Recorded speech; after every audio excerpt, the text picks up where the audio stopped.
Ladies and gentleman, जैसे आप सब जानते हैं कि लेडी कैडेट कोर्स 26 की एसएसबी ख़त्म हो गई है, जिसमें से हमारी भी एक स्टूडेंट गई थी एसएसबी देने, जो कि अल्हम्दुलिल्लाह रिकमेंड हो गई है। अभी ये जो स्टूडेंट एसएसबी देने गई थी, जब ये मेरे पास इनिशियल से आई थी, इनको मैंने उसी टाइम बता दिया था कि इंशाल्लाह आपकी सिलेक्शन हो जाएगी, क्योंकि इससे पहले जब एलसीसी 25 में हमारी एक स्टूडेंट गई थी, उसकी भी सिलेक्शन हो गई थी।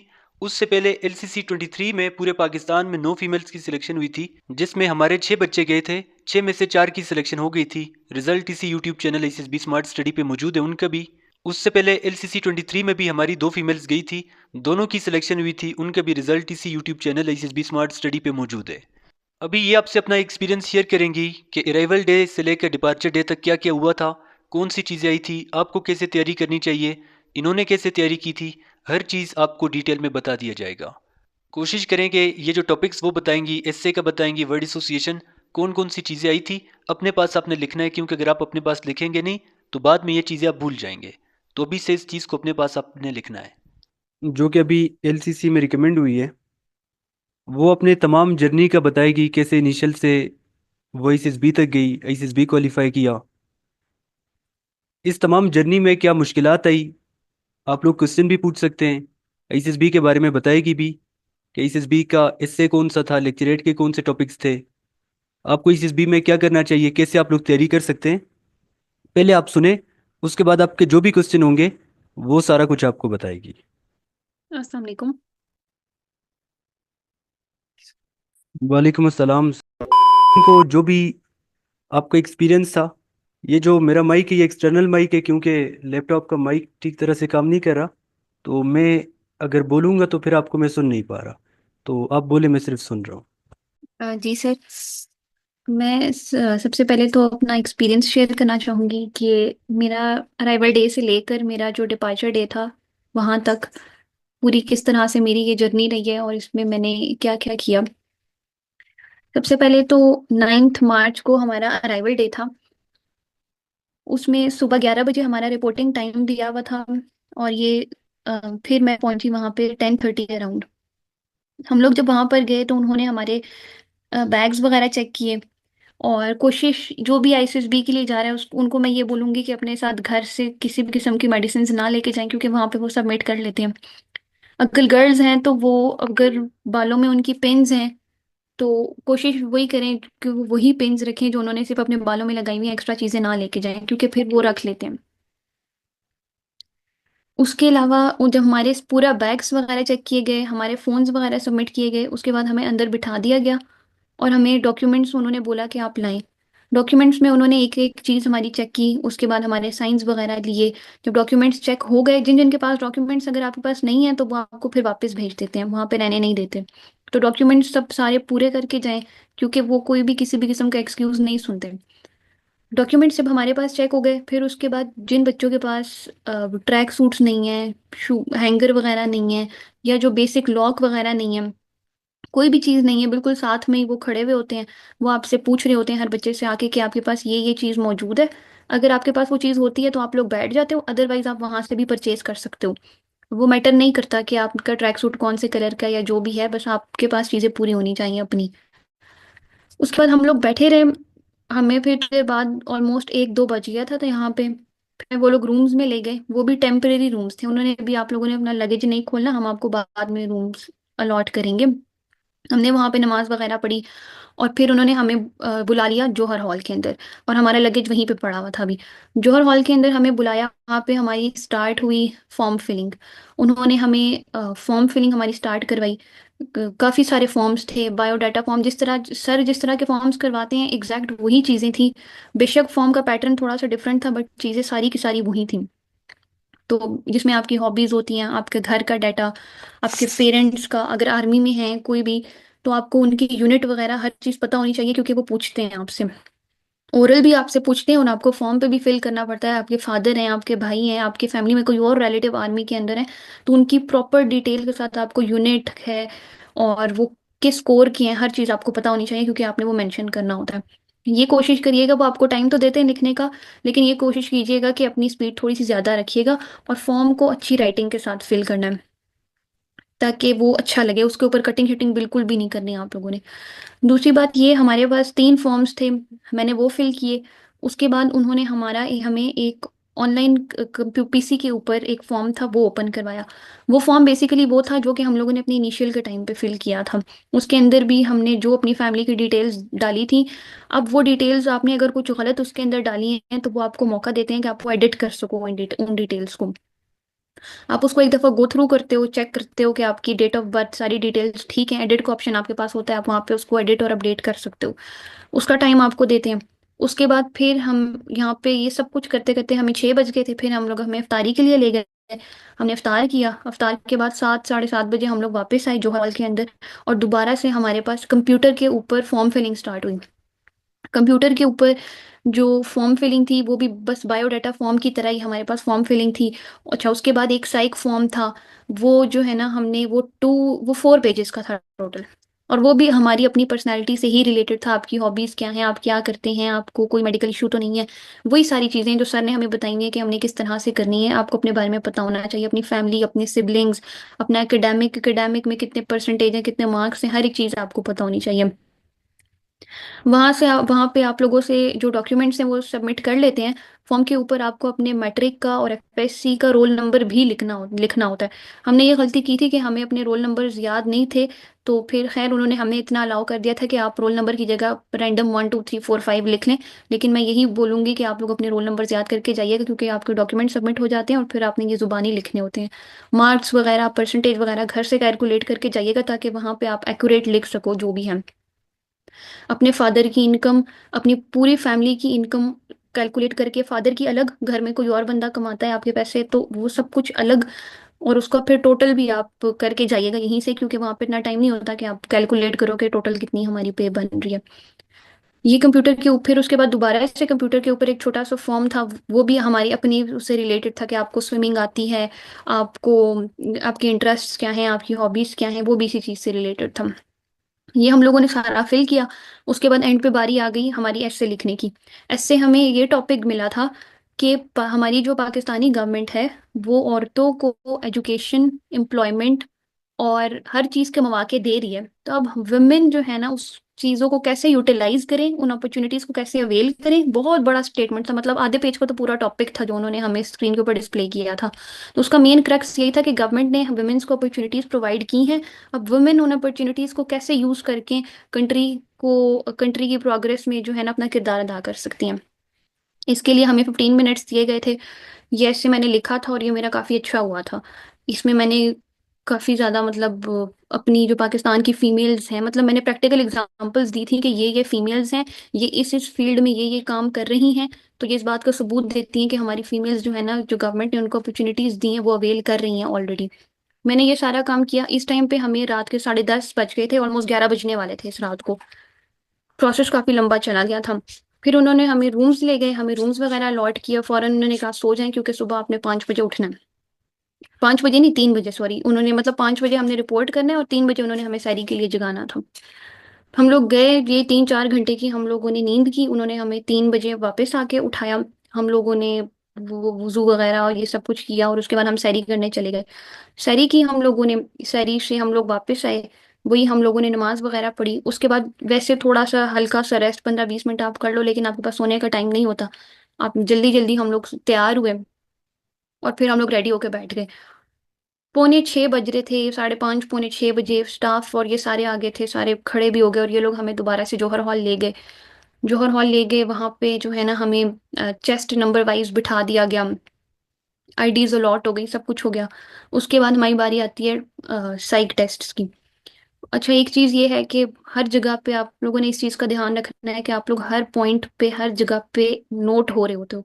इवन कि आपके जो, आपसे जो कपड़े इस्त्री करने वाली हमारी तो फीमेल्स होती हैं, जो मेल होंगे उनके मेल्स होंगे।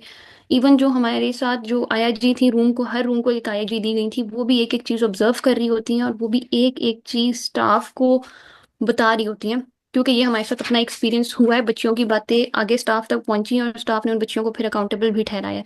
तो ये मत सोचिएगा कि अगर आप लोग अपने लिविंग एरिया में हैं तो वहां पे आप ऑब्जर्व नहीं हो रहे, आप वहां पर भी ऑब्जर्व हो रहे हो और हर पॉइंट पे ऑब्जर्व हो रहे हो। क्योंकि आप रूम से बाहर निकलते हो, आपके कॉरिडोर में अगर आप थोड़ा सा ऑब्जर्व करो ना तो कैमराज लगे हुए हैं।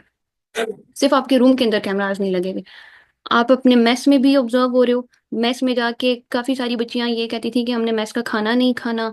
उधर चेयर पे बैठती थी तो चेयर को इतना ज्यादा ड्रैग करती थी, और मेस के अंदर इतनी लाउड आवाज में बातें करना। वहां पे जो हमें खाना सर्व कर रहे होते थे उन्होंने मास्क पहने होते थे, और वो आपको ऐसे ऑब्जर्व कर रहे होते थे ना कि आपको पता भी नहीं चलता कि वो आपको कैसे ऑब्जर्व करें। तो हर जगह पे, चाहे वो मेस है, चाहे वो सिंपल आप कॉरिडोर में रोम अराउंड कर रहे हो अपने फ्री टाइम में, हर जगह पे आप नोट हो रहे हो, और वो आपको नोट कर रहे होते हैं और वो आगे रिपोर्ट भी कर रहे होते हैं। ये होता है। उसके बाद हमारे साइक टेस्ट स्टार्ट हुए। सबसे पहले हमारे वैट थे। वैट में हमारे पास 100 वर्ड्स थे, और वैट का जो मेरा टेस्ट था वो मैं कहती हूँ कि वो इतना ज़्यादा अच्छा नहीं गया था, क्योंकि उसमें मेरा थोड़ा सा कुछ कुछ जगहों पे ना टाइम मैनेज ज़्यादा अच्छे तरीके से नहीं हुआ था। मेरे ख्याल से मैं बहुत अच्छे सेंटेंसेस बना सकती थी, लेकिन मैंने इतने अच्छे नहीं बनाए जो मेरा वैट था। बट स्टिल मैंने उसको ज़्यादातर अपनी लाइफ से रिलेट किया, और मैंने सेंटेंसेस बनाए उस चीज़ के। उसके बाद आई sentence completion test. Sentence completion में चूंकि मैं सबसे एंड पे बैठी हुई थी ना, तो मुझे वो कहते थे कि सबसे आखिरी बच्चा खड़ा होगा, वो सबसे कलेक्ट करेगा और फर्स्ट सीट पे जाके रखेगा। तो मैं हर दफा जो मेरा वैट कंप्लीट होता था, सेंटेंस कंप्लीशन, स्टोरी कुछ भी कंप्लीट होता था ना, या कोई भी फॉर्म कंप्लीट होता था, तो मैं उठ जाती थी और फिर आगे सबसे कलेक्ट करती थी। ये मेरी रिस्पॉन्सिबिलिटी थी। वैट मैंने किया। उसके बाद सेंटेंस कंप्लीशन आ गई। यूं होता है कि एक पेज होता है, 1 से लेकर 25 तक उसके ऊपर काउंटिंग होती है, फिर नेक्स्ट पेज पे दोबारा से 1 से 25 तक काउंटिंग होती है। तो इसमें कंफ्यूज नहीं होना कि वो 25 के बाद 26 स्टार्ट होगा, ऐसा नहीं होगा। 1 से 25, 1 से 25, उसके बाद फिर होता है 26 से 50 और 50 से 75। तो काफी बच्चे इसमें कंफ्यूज हो जाते हैं कि ये तो टोटल 75 है और हमने करने 100 है। तो ऐसा नहीं होता। वो असल में दो दफा उन्होंने पेजेस 1 से लेकर 25 तक, 1 से लेकर 25 तक दिए हुए होते हैं। तो इसमें कंफ्यूज नहीं होना। पेजेस को अच्छे तरीके से देख लेना है, कोशिश करनी है आपने ज्यादा क्वेश्चनिंग वहां पे नहीं करनी। वहां पे बहुत ज्यादा जब क्वेश्चनिंग भी होती है तो वो चीज भी नोट कर रहे होते हैं। दूसरी चीज ये है कि जो मेरा सेंटेंस कंप्लीशन टेस्ट था वो काफी ज्यादा अच्छा हो गया था।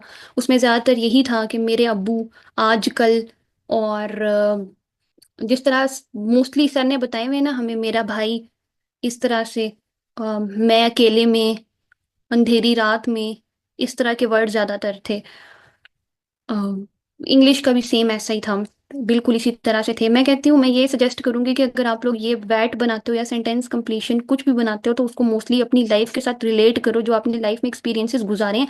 कोशिश करो अच्छे एक्सपीरियंसेस के साथ रिलेट करो। आपकी स्कूल मेमोरीज हैं, कॉलेज मेमोरीज हैं, कुछ भी है, मैंने अपनी मेमोरीज के साथ रिलेट करके बनाए थे। फॉर एग्जाम्पल, जिस तरह से वहां पे वैट का वर्ड आया था एंग्री का, मैंने उसका वैट यही बनाया था कि मतलब मैं अपने छोटे बहन भाई को पढ़ाती हूँ, तो वो मुझे जब इरिटेट करते हैं तो मुझे गुस्सा आ जाता है। और ये क्वेश्चन मेरे से साइकोलॉजिस्ट ने भी किया था कि आपको गुस्सा कब आता है। तो मुझे उस पॉइंट पे वो बात याद आ गई थी कि मैंने अपने वैट में लिखा था कि जब मैं अपने बहन भाई को पढ़ाती हूँ तो मुझे तब गुस्सा आता है, और मैंने उनको बताया। इस तरह से फिर उसके बाद हमारे पास स्टोरी राइटिंग आई थी। स्टोरी राइटिंग में हमें दो पिक्चर्स शो की गई थी। नॉर्मली तो मेरे ख्याल से चार होती हैं, लेकिन हमें दो शो की गई थी, हमने दो पे ही लिखा था। एक में ये था कि एक बेड पड़ा हुआ है, और एक लड़की है वो जो है ना साइड पे खड़ी हुई है, और खिड़की से जो है ना एक लड़का जो है ना उसको देख रहा है। तो उस पे भी मैंने जो है ना एक रियल लाइफ से रिलेटेड स्टोरी बनाई थी उसके ऊपर। उसमें मैंने ये स्टोरी बनाई थी कि ये जो एक लड़का है ये सर्जन है, और ये बाहर होता है, सर्जरीज वगैरह करता है, और इसकी मदर की आज बर्थडे है, तो ये अपनी मदर को सरप्राइज देने आया हुआ है। तो ये वो शीशे से देख रहा होता है ना, तो इसकी मदर अभी अभी उठी है, क्योंकि उन्होंने बेड भी उस पिक्चर में दिखाया हुआ था कि वो जैसे अभी कोई बंदा उठा हुआ होता है। तो इस तरह से मैंने ये स्टोरी बनाई थी। दूसरी एक स्टोरी ये थी कि पूरी एक फैमिली दिखाई हुई होती है, मतलब उसमें काफी सारे लोग थे, बट वो ऐसे शो हो रहा था जैसे पूरी एक फैमिली है। पूरी फैमिली एक साइड पे खड़ी हुई है, और उनके घर का कोई छोटा बेटा जो है ना वो सामने उनके बैठा हुआ है, और वो उनके साथ कोई डिस्कशन कर रहा है किसी मामले में, मतलब कोई सीरियस डिस्कशन हो रही है उस चीज, किसी बात को लेके। उसकी भी मैंने कोई अच्छी ही स्टोरी बनाई थी कि मैंने उसको अपने प्रोजेक्ट के साथ रिलेट किया था कि ये अपने प्रोजेक्ट रिप्रेजेंट करने यूएस जा रहा है, तो ये अपने पेरेंट्स से परमिशन ले रहा है कि हमारा प्रोजेक्ट सेलेक्ट हुआ है, और हम लोग इसको जाके रिप्रेजेंट करेंगे यूएस में, और एंड पे उनको वो मिलता है। इस बात का भी साइक ने मेरे से पूछा था कि ये एक रियल लाइफ स्टोरी है। फिर मैंने उनको बताया था कि ये इस इतने इधर तक तो नहीं रियल कि ये यूएस में रिप्रेजेंट किया था, बट हाँ हमने इसको पाकिस्तान के लेवल पे रिप्रेजेंट किया हुआ है। तो फिर वो कह रही थी अच्छा। उसके बाद सेंटेंस जो हमारे पास कंप्लीशन, स्टोरी कंप्लीशन थी, उसमें ये था कि it was not my intention but unfortunately, कि ये मेरी नीयत नहीं थी लेकिन अनफॉर्चुनेटली ऐसा हो गया। इस पे भी मैंने जो है ना अपनी रियल लाइफ स्टोरी बनाई थी कि एक दफ़ा बैडमिंटन हमारा कंपटीशन हो रहा था, हमने सेमीफाइनल्स तक पहुंच गए। फाइनल्स में फिर हमारा जो एक मेंबर था ना, वो सीढ़ियों से गिर गई थी वो, और वो फिर नेक्स्ट डे फाइनल्स नहीं खेल सकती थी। तो मैंने इसमें ये वाली स्टोरी पुट की थी कि वो गलती से सीढ़ियों से गिर गई थी, जिसकी वजह से जो है उसकी इंटेंशन तो नहीं थी कि वो सीढ़ियों से खुद ब खुद गिरे और नेक्स्ट डे मैच ना खेल सके। तो मैंने ये रियल लाइफ स्टोरीज पे बनाई थी। इसी तरह सिचुएशन रिएक्शन टेस्ट आया था। सिचुएशन रिएक्शन टेस्ट, जितने भी सिचुएशंस थे सारे के सारे जो सर ने सिचुएशन के जो हमारे पास वो दिया हुआ ना पीडीएफ, सारे उसमें थे। मैं बताती हूँ। सबसे पहला यही था कि आपकी जो वाइफ है वो बीमार है, और आपकी बहन ने आपके पास सोना वो पैसे रखवाए हुए हैं, आपके पास कोई ऑप्शन नहीं है उसके इलाज का, आप क्या करेंगे? तो ये सर के पीडीएफ में ये चीज मौजूद है। दूसरी सेंटेंस वो सिचुएशन ये थी कि आपकी जो स्कूल की फीस है, यूनिवर्सिटी की फीस आपके अंकल ने दे दी है, और अब आपके अंकल चाहते हैं कि आप उनके बेटे के साथ शादी करो, तो आप क्या करोगे? ये वाली भी सर के पीडीएफ में मौजूद है। एक और ये था सिचुएशन रिएक्शन टेस्ट कि आपकी टीचर ने जो है ना आपके साथ क्लास में आती हैं और वो अच्छा नहीं पढ़ाती हैं आपको। आप पूरी क्लास वालों ने डिसाइड किया है कि आप जाके टीचर की कंप्लेन करेंगे एचओडी से। अब आप एचओडी के पास जाती हैं कंप्लेन करने के लिए, लेकिन पीछे से सारे बच्चे मुकर जाते हैं। उस पॉइंट पे आप क्या करेंगी? तो मैंने बोला कि मैं बेशक सारे बच्चे पीछे से मुकर गए हैं, लेकिन मेरा जो कंसर्न है, हम स्कूल में एजुकेशन हासिल करने आते हैं, तो मैं अपना कंसर्न अपने एचओडी को बताऊंगी ताकि वो इस मामले को डील करें और हमारे लिए एक कंड्यूसिव एनवायरनमेंट बनाए जहाँ पे हम लर्निंग हासिल कर सकें। इसका मैंने ये आंसर दिया था। ये 3 सिचुएशन रिएक्शन आई थी। उसके अलावा आया था पिक्चर स्टोरीज भी हो गई, ये भी हो गई, सब ये सारी हो गई। इसके अलावा जो हमारे पास अ, वो वाला टेस्ट होता है मैकेनिकल एप्टीट्यूड टेस्ट, वो भी इसी दिन हुआ था हमारा। और मैकेनिकल एप्टीट्यूड टेस्ट में 90% वो सारी पिक्चर्स थी। पुली वाली पिक्चर्स जो सर ने करवाई हैं वो इतनी ज्यादा आई हुई थी। वो एक स्पून वाली जो थी कि जो स्प्लैश, उसके पानी किसके ऊपर ज्यादा स्प्लैश करेगा। मतलब 90% ऑफ द पिक्चर्स जो थी वो सर के पीडीएफ से ही थी मैकेनिकल एप्टीट्यूड टेस्ट में। उसके अलावा जो हमारे पास वो था कि self description test. Self description test में वो आपको ये कहते हैं कि आपका जो फ्रेंड है और आपका जो ओपोनेंट है वो आपके बारे में क्या कहता है। वो वहां पे ये चीज स्पेसिफाई करते हैं कि जो आपका फ्रेंड है वो आपके मेरिट्स बताएगा और आपका जो ओपोनेंट है वो आपके डीमेरिट्स बताएगा। जो साइकोलॉजिस्ट होती है जो गाइड गाइड करी होती है आपको, वो आपको ऐसे बताएंगी कि आपने अपने फ्रेंड्स में जो है ना मेरिट्स लिखने हैं और ओपोनेंट्स में जो है ना आपने अपने डीमेरिट्स लिखने हैं। लेकिन मैंने वही किया था, क्योंकि मैंने जो किया था वो मैंने अपने ओपोनेंट्स में भी अपनी थोड़ी तारीफ लिखी थी वहां पे, बाकी सबने डीमेरिट्स लिखे थे। ये वाला टेस्ट भी हो गया। इसके बाद फिर ये हमारे सारे साइकोलॉजिस्ट के टेस्ट कंप्लीट हो गए, और फिर हमारे पास कंप्यूटर पे बहुत लंबे टेस्ट हुए। कंप्यूटर में हमारी जो पर्सनालिटी से रिलेटेड टेस्ट थे कि मैं दूसरों की मदद करता हूँ, मैं agree, strongly agree, partially agree, disagree, ये चीज़ें थी ज़्यादातर जो हम लोगों ने करनी थी। और ये बहुत लंबी थी, मतलब एक फॉर्म पे 140 क्वेश्चंस थे, और अगले फॉर्म पे मोर देन 80 क्वेश्चंस थे, 89 क्वेश्चंस थे जो कि हमने करने थे स्ट्रांगली अग्री, डिसअग्री, इस तरह से। इसका बेस्ट तरीका यही था, और मेरे ख्याल से ऐसे ही होना चाहिए कि अगर उन्होंने लिखा हुआ है कि आई समटाइम्स गेट एंग्री, तो ऐसा तो कोई इंसान भी नहीं है जिंदगी में जो कि गुस्सा जिसको ना आता हो। मतलब ऐसा तो हो ही नहीं सकता ना, ह्यूमनली पॉसिबल ही नहीं है आपको गुस्सा ना आता हो। कुछ लोग इसको बोलेंगे कि स्ट्रांगली डिसएग्री, कि मुझे कभी गुस्सा आता ही नहीं है, ऐसा हो ही नहीं सकता। तो ऐसा नहीं करना, रियलिस्टिक दे के अपनी पर्सनैलिटी को दे के आपने बिल्कुल जवाब देना है। क्योंकि अगर आपने उस फॉर्म के ऊपर लिखा है कि मुझे गुस्सा नहीं आता, तो वो आपको आगे जाके टेस्ट करेंगे। मुझे टेस्ट इस तरह से किया गया था गुस्से को लेके कि मेरा जब साइक का इंटरव्यू था, मैंने जब नॉक किया, मैं गई, मैं एक चेयर के पास खड़ी रही, मुझे उसने 2 मिनट तक नहीं बोला कि आप बैठ जाएं, मैं खड़ी रही थी वहां पे। जब उन्होंने मुझे बोला आप बैठ जाएं, उसके बाद भी उन्होंने 5 मिनट तक मुझे इग्नोर किया। वो अपना काम कर रही थी, मतलब ऐसे था जैसे उनके सामने कोई बैठा ही नहीं हुआ हुआ। बट स्टिल मेरे जो एक्सप्रेशंस थे वो बिल्कुल नॉर्मल थे। जैसे मैं एंटर हुई थी, जैसे मैं जा रही थी, जिस टाइम पे मेरे एक्सप्रेशंस बिल्कुल सेम थे, डिस्पाइट द फैक्ट कि उन्होंने मुझे 6 से 7 मिनट प्रॉपर इग्नोर किया जैसे मैं हुई नहीं रूम में। और वो फॉर्म का उसमें आपका फ्रेंड से रिलेटेड होता है कि आपके फ्रेंड्स आप बनाते हो नहीं बनाते हो, आप एक्सट्रोवर्ट हो, आपको क्या चीज़ पसंद है, आप अकेले में क्या करते हो, कोई आपके साथ बुरा करे तो आप किस तरह से उसके साथ बिहेव करते हो। उसके अलावा आप आपके पेरेंट्स के बारे में काफ़ी ज़्यादा क्वेश्चंस थे। तो मतलब वो फॉर्म, वो एमसीक्यूज काफ़ी बड़े थे, काफ़ी लंबे थे। यहाँ पे हमारा जो साइक डे था वो एंड हो जाता है और हमें हमारे रूम्स में इन्होंने भेज दिया था। इस डे पे मैं थोड़ा सा सिर्फ अपने बैट को लेके थोड़ा सा सेटिस्फाइड नहीं थी, बाकी सारे टेस्ट को लेके मैं सेटिस्फाइड थी कि हाँ मैंने अच्छा परफॉर्म किया बाकियों में। रूम्स में चले गए हम लोग, तकरीबन 2:30 हो रहा था, 3 बज रहे थे, हम लोग रूम्स में गए, हमने नमाज वगैरह पढ़ी, तो उसके बाद हम मोस्टली फ्री ही थे। उस फ्री टाइम में बैठ के मैं बाहर जगह थी, मैं वहां पर बैठी और मैंने ये देखा कि अच्छा मैंने क्या गलती की आज की अपने टेस्ट में। और मेरे पास, मैं अपने साथ पेन और रजिस्टर लेके गई थी, तो ये किया। उसके बाद फिर मैंने थोड़ा सा अपने साथ रजिस्टर में फैक्ट्स एंड फिगर्स लिखे थे, क्योंकि नेक्स्ट डे इतना हमें पता था कि हमारा लेक्चरेट होगा और ये सारी चीज़ें होंगी। तो मुझे जो थोड़ा सा फ्री टाइम मिला उसमें बैठ के मैंने फैक्ट्स वगैरह रिवाइज किए, जिस तरह के पाकिस्तान की यूथ 60% है, पाकिस्तान का लिटरेसी रेट क्या है, पाकिस्तान में पॉवर्टी कितनी है, किस किस जगह पे डेवलपमेंट हो रही है, सोशल मीडिया के जो बेनिफिट्स हैं, मतलब ये ना मैं अपने साथ माइंड में ना जो इंपॉर्टेंट इंपॉर्टेंट टॉपिक्स थे वो मैं लिख रही थी, और मैं उसको ब्रेनस्टॉर्म करी थी कि अच्छा यार इसके बेनिफिट्स ऑफ को एजुकेशन, इसमें ये पॉइंट आ सकता है। जिस तरह मतलब मैं अपने आप को ना उस टाइम पे बैठ के ट्रेन करी थी कि कल अगर लेक्चरेट में मुझे टॉपिक मिलता है तो मुझे 1 से 2 मिनट देगा जीटीओ सिर्फ सोचने के लिए। तो मैं उस हिसाब से प्रैक्टिस करी थी, अपने माइंड को ट्रेन करी थी कि अच्छा अगर मुझे कल जो भी टॉपिक मिलता है तो मैं पहले से ही मैं देखती हूँ मेरा माइंड 2 मिनट में 3 से 4 पॉइंट्स प्रोसेस कर सकता है या नहीं।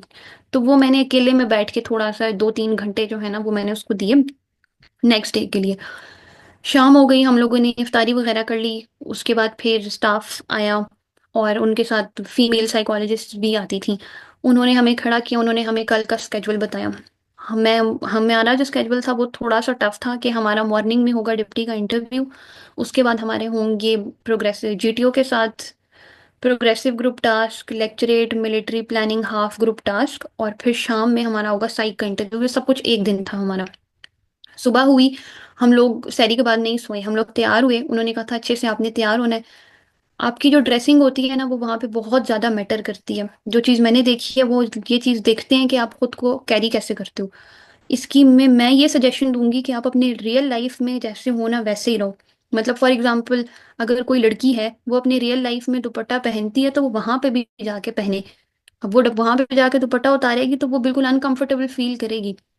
तो आप रियल लाइफ में जैसे हो आप बिल्कुल वैसे ही रहो, लेकिन आपकी ड्रेसिंग थोड़ी सी अच्छी होनी चाहिए, ताकि उनको पता चले कि हाँ ये वाकई में एक ऑफिसर की सिलेक्शन होने जा रही है, यहाँ पे आप वाकई में जो है ना खुद को कैरी करना आपको पता है, आप खुद को कैसे कैरी कर सकते हो। तो वो काफी मैटर करता है। मैं गई, मैं तैयार वगैरह हुई, उसके बाद हमें जौहर हॉल ले गए। जौहर हॉल ले गए, वहां पे हमें उन्होंने कहा कि अब आपकी ग्रुप डिस्कशन होगी। हम लोग गए ग्रुप डिस्कशन के लिए, हमें बिठा दिया उन्होंने। हमारी जो ग्रुप डिस्कशन थी वो जीटीओ ने नहीं ली थी, वो डिप्टी ने ली थी। हम लोग वहां पर बैठे, वही बात थी कि जब हम लोग वहां पर भी बैठे हुए थे तो मोस्टली लड़कियां जो है ना वो बातें कर रही थी, ऊंची ऊंची बातें कर रही थी। और मैं वहां पर भी बहुत डिसेंट तरीके से बिहेव करी थी, मतलब मैंने थ्रू आउट ही अपना बहुत डिसेंट बिहेव किया है। और ये ऐसा नहीं था कि मैं फेक कोई करी थी, ये मेरी रियल लाइफ में मेरा जैसे एक्सप्रेशन था मैं बिल्कुल वैसे ही रही थी, कि ऐसा भी ना लगे कि अच्छा मैं फेक बनी हूँ या कुछ, बिल्कुल नॉर्मल। डिप्टी जैसे ही रूम में एंटर हुआ, I was the first person who stand up in his respect. मैं खड़ी हुई, मुझे देख के बाकी जो सारी लड़कियां थी वो भी खड़ी हुई। तो जीटी उस टाइम पे डिप्टी ने मेरी तरफ देखा।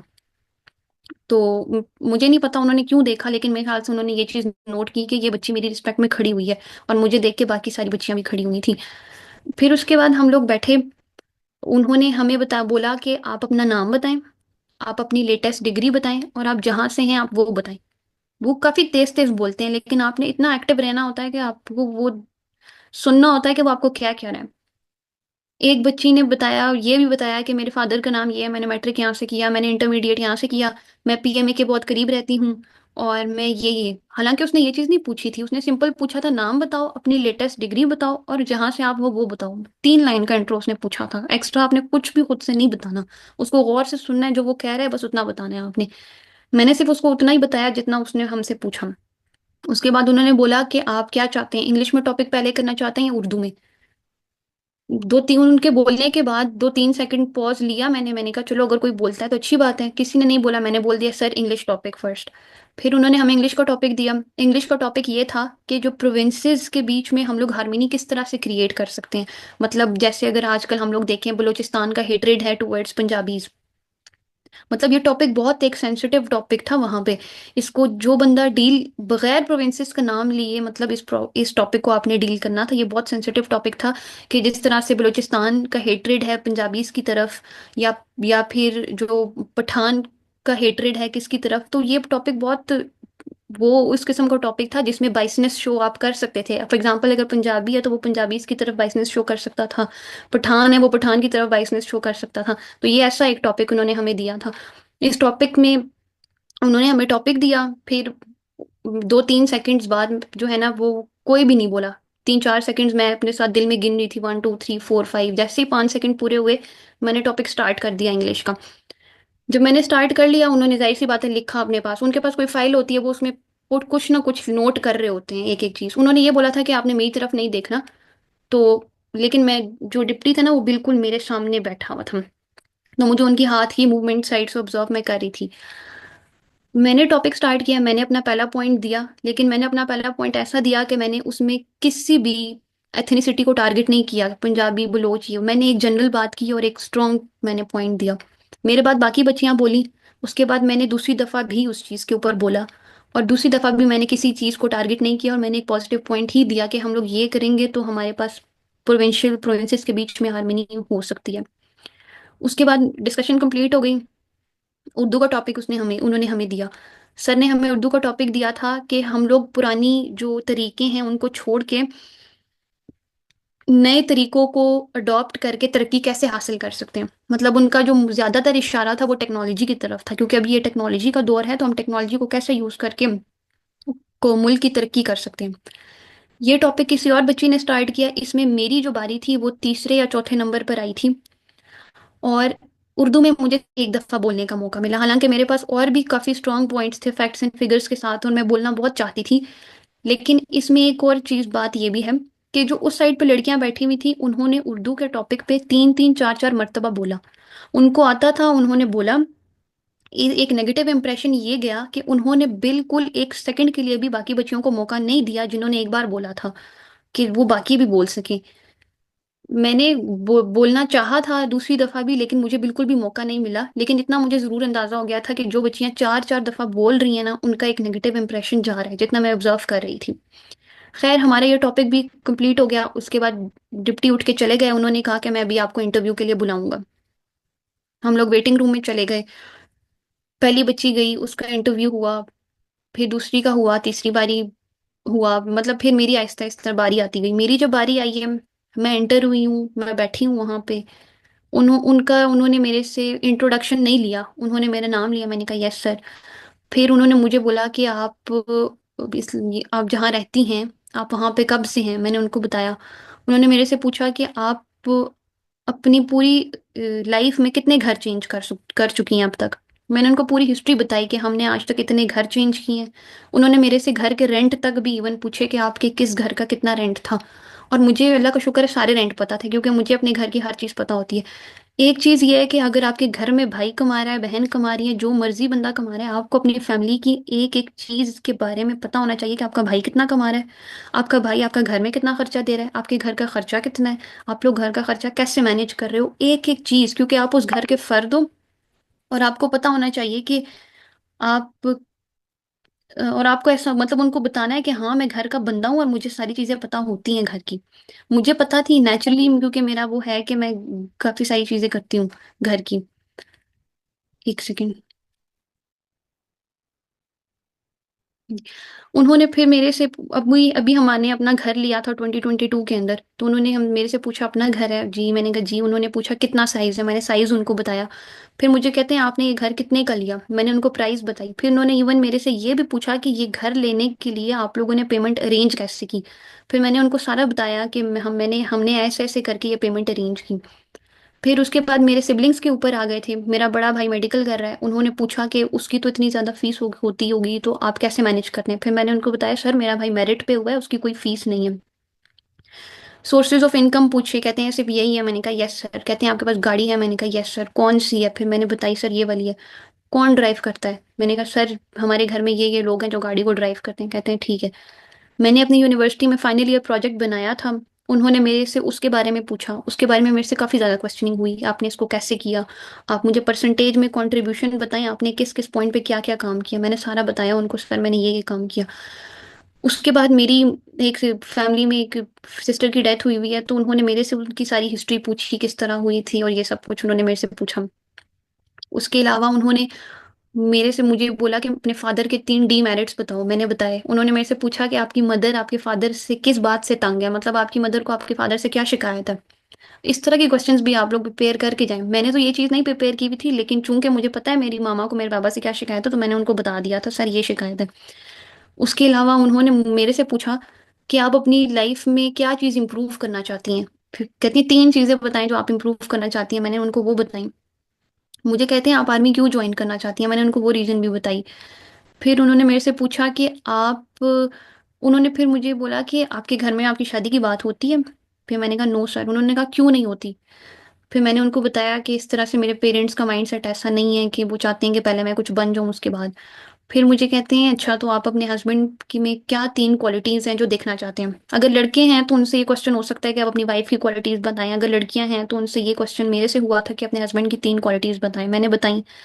फिर वो मुझे हस्बैंड वाइफ से रिलेटेड सिचुएशंस देते चले गए कि वो आपको कल को जॉब के लिए अलाउ नहीं कर रहा, आप क्या करेंगी। मतलब काउंट ये इस टॉपिक को लेके काफी लंबी वो मैं आंसर देती थी, वो मुझे उस पर काउंटर क्वेश्चन करते थे। वो मैं आंसर देती थी, वो मुझे काउंटर क्वेश्चन इसी टॉपिक पे करते जाते थे। एंड पे एक चीज बस ये टॉपिक यहाँ पे खत्म हो गया। उसके बाद उन्होंने मुझे कहा कि अ, ये हाँ, उसके बाद जनरल नॉलेज पे अगर हम आए, उन्होंने मेरे से पूछा यूएस के प्रेसिडेंट का नाम बताओ। मैंने बताया। फिर मुझे कहते हैं मुझे लेटेस्ट डेवलपमेंट बताओ जो कि पैलेस्टाइन और इसराइल के बीच में आजकल चल रही है। वहां पे न्यूज़पेपर पढ़ा था, तो मैं एक दिन पहले वहां पे न्यूज़पेपर पढ़ा हुआ होता है जहाँ पे आप रह रहे होते हो। तो मैं वहां पे लेटेस्ट डेवलपमेंट एक आई हुई थी, तो लकीली मैं वो पढ़ के गई थी और मेरे से वही क्वेश्चन हुआ था। तो एक बहुत इंपॉर्टेंट बात बता रही हूँ कि आजकल जो भी करंट चल रहा है, जनरल नॉलेज तो मेरी बिल्कुल मतलब इतनी अच्छी नहीं है, लेकिन मेरी करंट नॉलेज अच्छी है। करंट अफेयर्स जो आजकल दुनिया में चल रहे हैं, न्यूज़ वगैरह दुनिया में जो चल रहा है, वो आपने लाजमी देख के जाना है कि इसराइल और पैलेस्टाइन में। अस्सलाम वालेकुम। हम लोग रिज्यूम करते हैं वहां से जहाँ से हमने लीव किया था। तो हमने लीव किया था कि डिप्टी ने मेरे से पूछा था, यूएस के प्रेसिडेंट का नाम पूछा। फिर उसके बाद उन्होंने मेरे से पूछा कि पैलेस्टाइन और इसराइल के बीच में अभी लेटेस्ट डेवलपमेंट क्या हुई है। मैंने बताया सर अभी सीज फायर हुआ था, लेकिन सीज फायर के बाद दोबारा एक ब्लास्ट रिपोर्ट हुआ है। उन्होंने मेरे से इस चीज़ के ऊपर काउंटर क्वेश्चन किया कि आपके ख्याल में जो गाजा की स्ट्रिप है, उनको अपनी लैंड छोड़ देनी चाहिए। मैंने कहा सर उनको अपनी लैंड नहीं छोड़नी चाहिए। फिर उन्होंने मुझे दोबारा इस चीज़ के ऊपर काउंटर क्वेश्चन किया कि तो आप ये नहीं आप चाहती हैं कि वहां पर लोग मरते रहें। तो उस पे फिर मैंने जवाब दिया। मैंने कहा सर ये उनकी लैंड है। अगर हमारी लैंड के ऊपर भी कोई बाहर से बंदा हमला करना चाहेगा, तो मेरे ख्याल से हम सारे कौम ऐसे ही खड़े होंगे जैसे वो लोग अपनी जमीन के लिए लड़े हैं। जब मैंने ये आंसर सर को दिया, तो उसके बाद सर ने ये टॉपिक मतलब शायद उनको आंसर अच्छा लगा होगा या जो भी था, उन्होंने फिर वो दूसरी साइड पे शिफ्ट कर गए। फिर वो शिफ्ट कर गए उसकी साइड पे, यूक्रेन और रशिया की साइड पे। तो मैं ये इसीलिए जैसे आप लोगों को कह रही हूँ कि जो लेटेस्ट डेवलपमेंट्स हैं, दिन की न्यूज़ आपको डिटेल पता होनी ज़रूरी नहीं है, आपको ऊपर ऊपर से पता होना बहुत ज़रूरी है कि अभी यूक्रेन और यूएस के प्रेसिडेंट के बीच में क्या डायलॉग हुआ है, वो बहुत ज़्यादा इंपॉर्टेंट है। उसने मेरे से पूछा क्या हुआ है, मैंने उनको बताया ये हुआ। उसने मुझे बताया, उन्होंने मेरे से पूछा कि यूक्रेन के प्रेसिडेंट का नाम बताओ। मैंने वो बताया। उन्होंने फिर मेरे से पूछा यूक्रेन कहाँ पे लाई करता है, किस कॉन्टिनेंट में है। मुझे इसका आंसर नहीं आता था। फिर इस पे मैंने उनको कह दिया सॉरी सर मुझे इसका आंसर नहीं पता कि यूक्रेन कहाँ पे लाई करता है। इतना तो मुझे पता था रशिया के पास ही है, लेकिन ये एक्यूरेट आंसर नहीं था, तो मैंने उनको सॉरी सर कह दिया था। बाकी मेरे से ये पूरा इंटरव्यू था, ऑलमोस्ट मेरा इंटरव्यू गया था 35 to 40 मिनट्स का। ये मेरा इंटरव्यू था जिसमें मैंने सर को सब कुछ बताया। अब इस चीज़ में कोई भी ऐसी चीज़ नहीं थी, मतलब सर ने जो मेरे से मेन चीज़ पूछी थी वो वही चीज़ थी जो कि शायद मैंने फॉर्म में लिखा था अपने बारे में। उन्होंने मेरे से वही सवाल ऑलमोस्ट किए, और मैंने उनको इन सब चीज़ों का एक बहुत कॉन्फिडेंटली, मतलब ओवर कॉन्फिडेंटली नहीं, बहुत कॉन्फिडेंटली मैंने आराम सुकून से उनको एक एक चीज़ का जवाब दिया।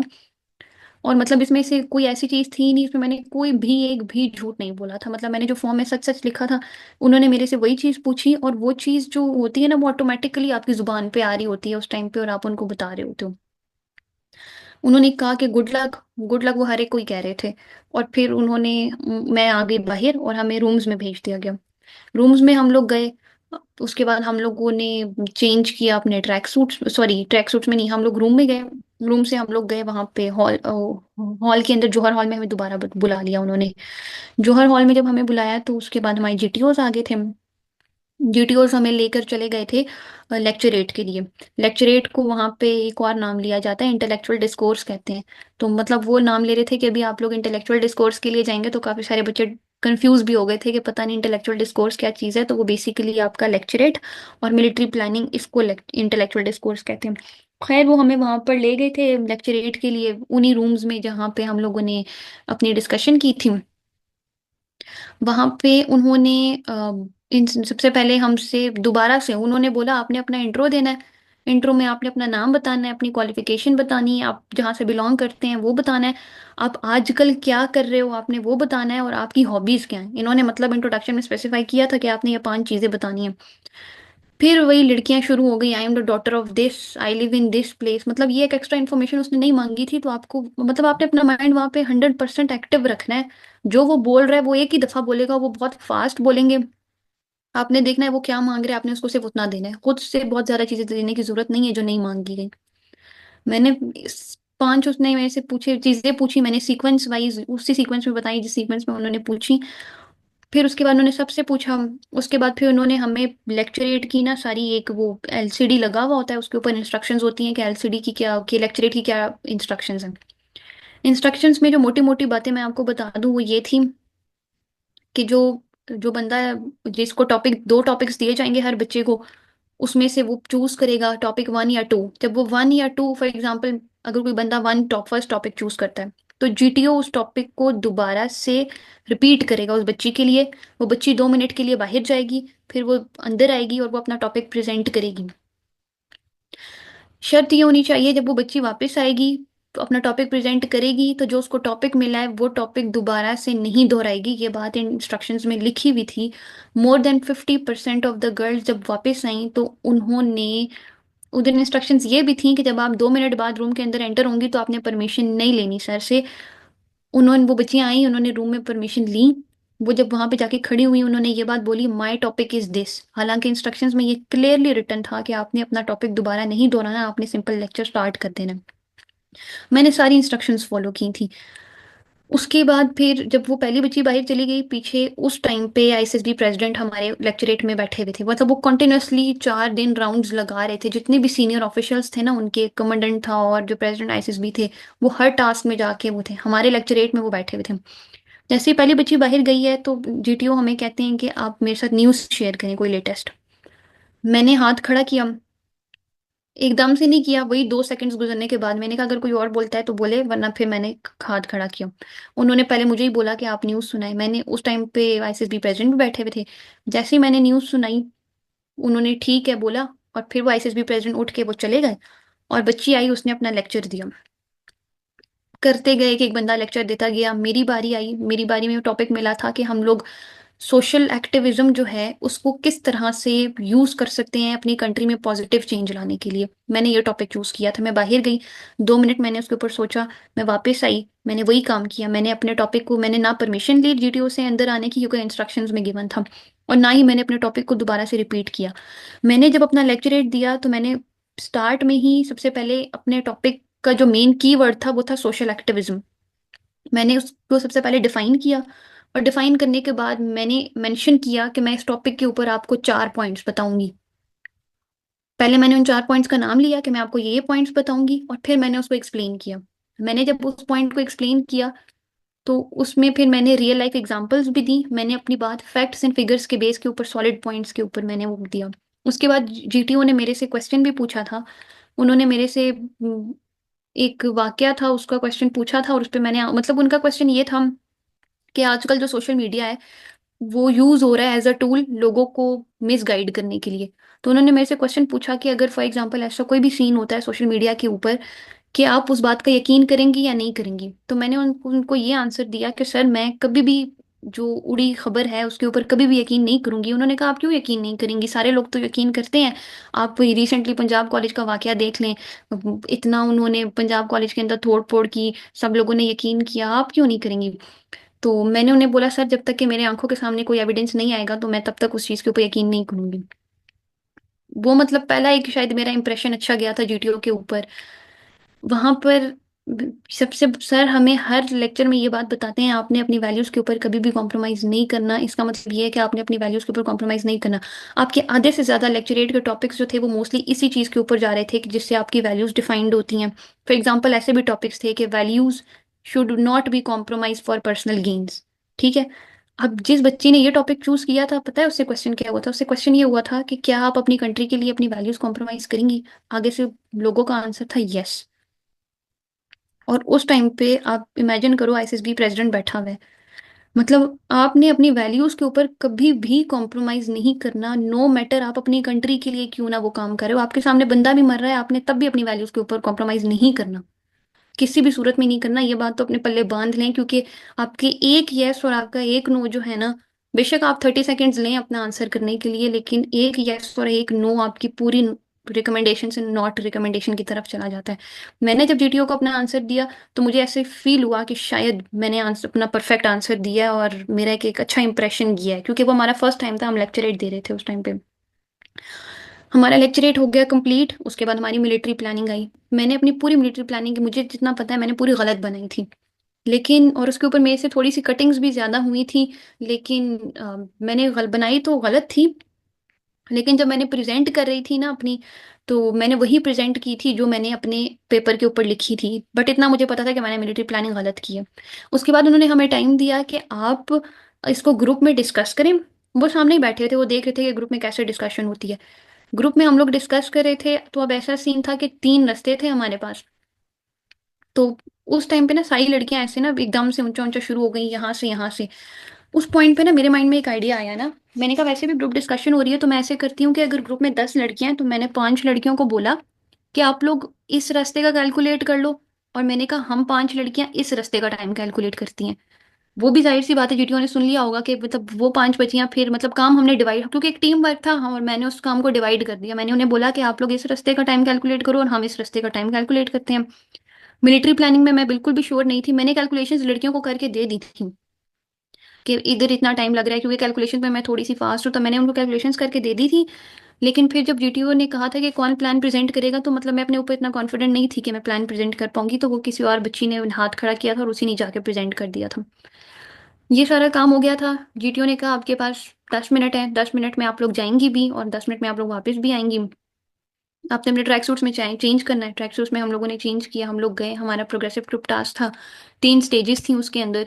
3 स्टेजेस थी। अब उसमें ये सीन था कि उन्होंने स्टेज 1 स्टार्ट हुई। स्टेज 1 जब स्टार्ट हुई तो मैंने मतलब आपने ग्रुप टास्क है, अगर वो ग्रुप टास्क है ना, तो आपने ग्रुप टास्क में ग्रुप की तरह ही बिहेव करना है कि आपने अपने दोस्तों के लिए भी रास्ता बनाना है, आपने अपना भी रास्ता बनाना है। मैटर ये नहीं करता कि आपका टास्क कंप्लीट हो रहा है या नहीं हो रहा, आपका रवैया वहां पे मैटर कर रहा है।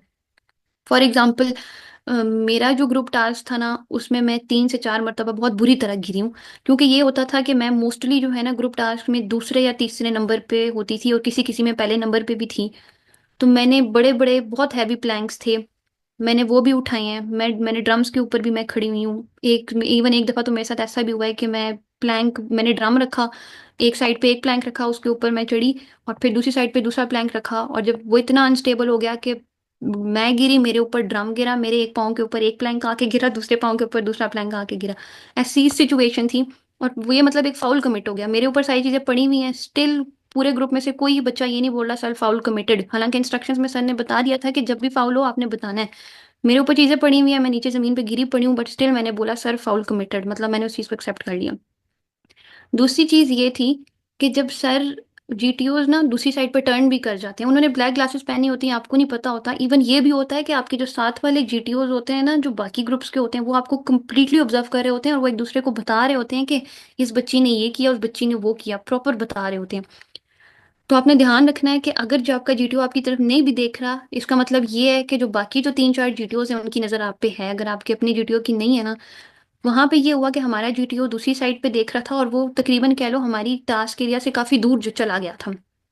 पीछे से हम लोग प्रोग्रेसिव ग्रुप टास्क ही कर रहे थे, हमसे प्लैंक गिर गया नीचे जमीन के ऊपर। तो वहां पे फिर बच्चियां कह रही थी कि चुप कर जाओ, चुप कर जाओ, जीटीओ नहीं देख रहा, लेकिन मेरे मुंह से उस टाइम ऑलरेडी निकल चुका था कि फाउल कमिटेड। तो शायद वो नोट कर रहे होते हैं, हर चीज पता चल जाता है, खुद हाईलाइट करने की जरूरत नहीं होती। खैर हम लोग वो टास्क कर रहे थे। तीनों टास्क में हम दो दो स्टेप्स तक ही पहुंचे थे, हमें फिर वो दूसरे स्टेज पे ले गए, उधर भी ये सीन होता रहा, तीसरे स्टेज पे लेके चले गए, उधर भी यही होता रहा। फिर उन्होंने कहा हाफ ग्रुप में 4 लड़कियां एक साइड पे, 3 और 3। हाफ ग्रुप में भी हमें यही सीन हुआ। मैं मतलब मैं कोशिश करती थी कि मैं अपनी पूरी हेल्प करूं, स्पेशली प्लैंक्स उठाने में, प्लैंक्स को प्लेस करने में, वो क्योंकि वो हैवी थे। और मैं हर चीज में, मतलब मैं उस रास्ता भी बनाती थी, पीछे से सपोर्ट भी प्रोवाइड करती थी, मतलब वो एक ग्रुप टास्क होता है तो उसमें आपने ग्रुप की तरह ही बिहेव करना है। दूसरी बात यह है कि उन्होंने हमें इंस्ट्रक्शंस दी थी कि जब आपका टास्क कंप्लीट हो जाएगा तो आपने चीजें मटेरियल वैसे ही प्लेस करना है जैसे पड़ा हुआ था। तो जब टास्क कंप्लीट हो जाता था तो मोस्टली लोग नेक्स्ट टास्क की तरफ जाने की कोशिश करते थे, और वो जो पीछे जो मटेरियल था उसको अपनी जगह पे प्लेस नहीं करते थे। मुझे नहीं पता, मेरी एक ये नेचुरल आदत थी कि जब वो कहते थे कि move towards the next task, तो मैं सारे जो मटेरियल थी ना, मोस्टली आधे से ज्यादा मैं ही उठा के वापस अपनी जगह पे प्लेस कर रही होती थी अकेले में। उसके बाद हमारे हुए ये हो गए, उसके बाद हमारे हाफ ग्रुप टास्क भी कंप्लीट हो गए। फिर उन्होंने हमें कहा कि अब आप लोग जाएं फौरन से चेंज करें, और आपके साइक इंटरव्यूज है, मतलब हमें सिर्फ 10 मिनट दिए गए चेंज करने के लिए। तो वो ये चीज़ देख रहे होते हैं कि आप किस तरह से खुद को मैनेज करो 10 मिनट के अंदर अंदर। हम लोग फौरन से गए, फौरन से हम लोगों ने चेंज किया। हमारे थे साइकोलॉजिस्ट के इंटरव्यूज। हम लोग वहाँ पे वेटिंग एरिया में जो है ना वेट कर रहे थे। साइक का जो मेरा इंटरव्यू था, मैं एंटर हुई, मैं बैठी, जैसे मैंने बताया कि पहले तो साइक ने मुझे 6 से 7 मिनट मतलब कंप्लीटली इग्नोर किया, वो अपना नीचे जो है ना कुछ चेकिंग वगैरह कर रही थी, बट मैं बिल्कुल काम बैठी हुई थी। जब मेरा साइक का जिस पॉइंट पे इंटरव्यू स्टार्ट हुआ, उन्होंने मेरे से मेरा इंट्रोडक्शन लिया, मेरी फैमिली के बारे में पूछा, मेरे से ये पूछा कि आपको गुस्सा कब आता है। मैंने उनको वो बताया। उन्होंने मेरे से मेरे प्रोजेक्ट के बारे में, मेरा जो फाइनल ईयर प्रोजेक्ट है उसके बारे में पूछा था, मैंने उनको वो भी बताया था। उसके बाद उन्होंने, उनके साथ मेरा बहुत छोटा सा इंटरव्यू था, लाइक मुश्किल से कोई 5 to 6 मिनट्स का था, और उन्होंने मेरे से कुछ भी ऐसा वैसा नहीं पूछा, सिर्फ मेरे प्रोजेक्ट का पूछा, मेरी फैमिली का पूछा, और मेरे भाइयों का, मेरी बहनों का, मेरे फादर का, और मेरे अपने बारे में थोड़ा सा पूछा उन्होंने। मेरी कहती हैं अपने फ्रेंड्स के नाम बताओ। मेरी जो जो फ्रेंड्स थी मैंने उनके नाम बताए। कहती हैं इनमें से सबसे पुरानी कौन सी है। मैंने कहा मैम ये है। कहती हैं इनसे तो फिर आपकी काफ़ी पुरानी दोस्ती है। तो मैंने कहा यस मैम मेरी पुरानी दोस्ती है। तो कहती हैं ये तो बहुत अच्छी बात है। मैंने कहा यस मैम। इस तरह के मतलब पर्सनल क्वेश्चनिंग होती रही थी।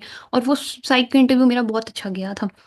उन्होंने फिर मुझे वो मेरा इंटरव्यू कंप्लीट हो गया, फिर हम लोग उस रात को आ गए। बस उसके बाद हम लोगों ने अफ्तारी वगैरह की, अफ्तारी के बिल्कुल करीब टाइम ही था। अफ्तारी की, अफ्तारी के बाद वो इतना हेक्टिक डे था, हम सारे बहुत थक गए थे और हम लोग सो गए थे। नेक्स्ट डे फिर हम लोग सहरी टाइम उठे, उसकी 3 बजे उठे, सहरी की। फिर उसके बाद हमने तो उसकी सहरी की, और सहरी के बाद फिर हम लोग था नेक्स्ट डे हमारे सिर्फ दो चीज़ें होनी थी, एक कमांड टास्क रह गया था और एक इंडिविजुअल ऑब्स्टिकल्स रह गए थे। हमारे जीटीओ, हम लोग जौहर हॉल में गए, हमारे जीटीओ आए, और हमारे जीटीओ आए फिर वो हमें ले गए कमांड टास्क के एरिया में। जब वो हमें वहां पे ले गए तो उन्होंने हमें इंस्ट्रक्शंस दी। इंस्ट्रक्शंस में ये था कि जब वो एक बंदा कमांडर बनेगा तो बाकी सारी लड़कियां उधर फेस दूसरी साइड पे करके खड़ी हो जाएंगी, और जब भी उनको बुलाया जाएगा तो वो भागती भी आएंगी। मतलब ये इंस्ट्रक्शन एक दफा कह दी है, अगर 10 बच्चियां ग्रुप में, वो 10 दफा लोग कमांडर बनेंगे। तो ये इंस्ट्रक्शंस 10 दफा के लिए ही हैं कि आपको जब भी कमांडर बुलाएगा तो आपने भागते हुए आना है और आपने भागते हुए जाना है। मैंने 10 के 10 में ये चीज फॉलो की थी। बेशक मेरी ग्रुप की सारी लड़कियां मुझे कह रही थी तुम पागल हो, तुम भाग क्यों रही हो, इतना अजीब लग रहा है, सारी चल रही हैं, तुम भाग रही हो बीच में। लेकिन मेरे माइंड में वही जीटीओ की इंस्ट्रक्शंस थी। सारी 9 की 9 चल रही होती थी, मैं उन बीच में जॉगिंग करती हुई आ रही होती थी। लेकिन मैंने बाकी किसी की भी बात को बॉदर नहीं किया, मेरे माइंड में बस वो जीटीओ की इंस्ट्रक्शंस थी, मैंने सिर्फ उन्हीं को फॉलो किया। मतलब वो आपको जो इंस्ट्रक्शन दे रहा है आपने वो फॉलो करनी है। उसके बाद उन्होंने हमें सारी इंस्ट्रक्शंस दी, और फिर उन्होंने कहा who wants to be the first commander. मैंने फौरन से अपना हाथ खड़ा कर दिया, और उन्होंने पहला कमांडर मुझे ही बनाया। मेरा जो उन्होंने वो मुझे फिर ले गए साइड पे, उन्होंने मुझे इंस्ट्रक्शंस दी, उन्होंने मेरा छोटा सा इंटरव्यू भी लिया। वो मतलब उन्होंने मुझे कहते हैं मेरे लेफ्ट पे आओ, और वो देख भी रहे थे कि मैं उनके लेफ्ट पे आ रही हूँ या मैं उनके राइट पे आ रही हूँ, वो इतना नोटिस कर रहे थे। लेकिन मैंने एक चीज, जब उन्होंने कहा ना मेरे लेफ्ट पे आओ, तो मैंने फौरन से उनका लेफ्ट, मैंने कहा चलो इनका ये लेफ्ट है, मैं इसी साइड पे जाती हूँ। वो बीच में इवन रुक भी जाते थे ये देखने के लिए कि ये बच्ची मेरे से आगे स्टेप लेती है या नहीं लेती, मतलब इतना आपको कॉन्शियस होकर चलना पड़ता है। वो बीच में अपनी साइड चेंज भी करते थे कि मैं उनके राइट पे आ जाती होती थी, फिर मैं फोन से दोबारा से उनके लेफ्ट पे चली जाती थी। उन्होंने 2-3 दफा मेरे साथ ऐसे किया, वो अपनी साइड चेंज करते थे ताकि मैं उनके राइट पे आ जाऊं, लेकिन मैं फिर अपनी साइड चेंज करती थी ताकि मैं दोबारा से उनके लेफ्ट पे चली जाऊं। ये छोटी छोटी चीजें होती हैं, वो देख रहे होते हैं। फिर उन्होंने मुझे वहां पे खड़ा किया, मेरा छोटा सा उन्होंने इंटरव्यू लिया। वही दोबारा से पर्सनल इंटरव्यू था, हम आपको क्यों सेलेक्ट करें, आप आर्मी में क्यों आना चाहती हैं, हम आपको सेलेक्ट नहीं करते तो आप क्या करेंगी, आप घर में क्या करती हैं, मतलब नॉर्मल मेरी अपनी पर्सनल लाइफ से रिलेटेड क्वेश्चन से मैंने उनको बहुत रिस्पेक्टफुली आंसर किया। फिर उन्होंने मुझे मेरे टास्क एरिया के बारे में समझाया। मेरा जो कमांड टास्क था that was the most difficult of all the command task. मतलब ये बाद में बाकी बच्चों ने भी मेरी ग्रुप के बोला कि तुम्हारा टास्क कंप्लीट होना पॉसिबल नहीं था। मैं जब आई मैंने अपने ग्रुप को बुलाया, उन्होंने मुझे बोला कि अपने से प्रीवियस 5 जो लोग हैं ना उनको आप सेलेक्ट करो। मैंने उनको सेलेक्ट किया, मैंने इंस्ट्रक्शंस दी, मैंने जो कमांड टास्क की इंस्ट्रक्शंस दी वो मैंने बहुत क्लियर और बहुत ऊंची आवाज से बहुत अच्छे तरीके से मैंने इंस्ट्रक्शंस दी उनको।